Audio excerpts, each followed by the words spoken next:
Alors il me faut un petit doigt. La séance de vaccination commence par un test de sérologie. Ça saigne bien. Tu vas bien comprimer, hein, d'accord? Vas-y, comprime bien. Dans ce cabinet médical, Voilà. les injections ne se font pas à la chaîne comme dans les vaccinodromes. La pédiatre prend le temps de l'explication pour ses jeunes patients.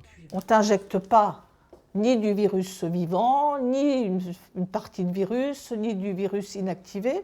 Là, ce qu'on t'injecte dans le bras, c'est juste un tout petit peu de matériel génétique du virus.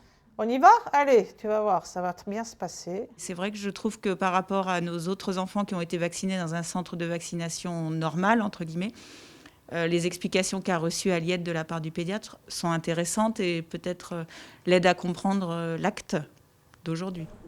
Les consultations s'enchaînent, une vingtaine rien que pour cette matinée.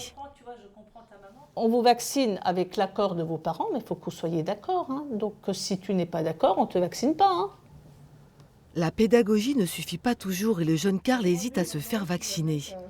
Parce qu'il y a beaucoup de personnes qui parlent de ça, qui avancent beaucoup de points négatifs en fait à propos de ça. Et moi, ça me fait beaucoup réfléchir. Donc du coup, c'est pour ça que je suis un peu perdu. Un refus de se faire vacciner. Le médecin y fut confronté en 2009 lors de la campagne contre le H1N1. Là, vous avez eu le cas de Karl, j'ai eu le cas avec mon fils aîné qui était opposé à la vaccination. Et j'étais un peu comme la maman de Karl, en plus pédiatre. J'avais amené mes enfants pour se faire vacciner contre H1N1. Et mon aîné m'a dit non, moi je ne veux pas. Et le médecin qui était présent, il dit on respecte. Mais il n'y a eu aucune explication, aucune pédagogie.